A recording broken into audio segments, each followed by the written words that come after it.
అండి అందరికీ. నేను నాగర్ కర్నూల్ ఇండిపెండెంట్ ఎంపీ అభ్యర్థి బర్రెలక్కను. సో చాలామంది వెయిట్ చేస్తూనే ఉన్నారు, ఏం సింబల్ వస్తుంది అని చెప్పేసి. సో నేను అసలు ఎక్స్పెక్ట్ చేయలేదు ఈ సింబల్ వస్తుంది అని చెప్పేసి. అయితే చాలా అంటే చాలా సంతోషంగా ఉంది. సో బయట చాలాసేపు కూర్చున్న తర్వాత లోపలికి వెళ్ళిన తర్వాత అక్కడ కలెక్టర్ సార్ ముందరైతే కూర్చోబెట్టిండ్రు. అక్కడ కూర్చోబెట్టిన తర్వాత అన్ఎక్స్పెక్టెడ్ అనమాట. నేను ఆల్రెడీ పెట్టిన ఈ సింబల్స్ చెప్పాను కదా, ఆల్రెడీ 3 సింబల్స్ పెట్టిన అని చెప్పేసి. ఆ సింబల్లోనే నా ఫేవరెట్ సింబల్ వచ్చింది, నా లైఫ్ టర్న్ అయిన సింబల్ అనమాట. సో ఆల్రెడీ అర్థమయ్యే వాళ్ళకి అర్థం అయ్యి ఉండొచ్చు. నా ఆనందం మాత్రం నిజంగా ప్రామిస్గా చెప్తున్నా, ఫుల్ అంటే ఫుల్ హ్యాపీ.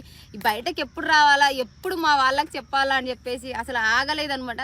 చెప్పగానే కర్ణే శిరీష ఆలియాస్ బర్లకకు ఈ సింబల్ వచ్చింది, పలాని సింబల్ అని చెప్పగానే నా ఆనందం మాత్రం మామూలుగా లేదనమాట. సో నిజంగా ఇంకే ఎక్కువసేపు అయితే ఊరించాలి అలసుకోలేదు. సో నా మనసులో మాట మీతో చెప్పేస్తా. నాకు వచ్చిన సింబల్ వచ్చేసి విజిల్. నిజంగా చెప్తున్నా, చాలా సంతోషంగా ఉంది.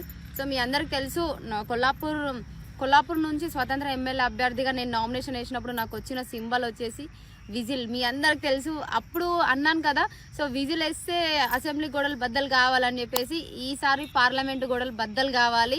సో నాకు వచ్చిన సింబల్ వచ్చేసి విజిల్. సో ఫస్ట్ సారి విజిల్ వచ్చింది, ఈసారి కూడా విజిల్ వచ్చింది కాబట్టి కొంచెం నేను మళ్ళీ ఎక్స్ప్లెయిన్ చేయడం కొంచెం తక్కువగా ఉంటుంది. సింపుల్గా నేను విజిల్ గుర్తొచ్చిందని కూడా చెప్పుకోవచ్చు. నిజంగా థ్యాంక్ యూ సో మచ్. నిజంగా ఈ సింబల్ రావడం చాలా హ్యాపీగా ఉంది. ఎమ్మెల్యే ఎలక్షన్స్ అప్పుడు ఏ విధంగా అయితే నాకు సపోర్ట్ చేశారో, ఎంపీ ఎలక్షన్లో కూడా అదే విధంగా సపోర్ట్ చేయండి. నాకు వచ్చిన గుర్తు మీకు గుర్తుకుంది కదా, విజిల్.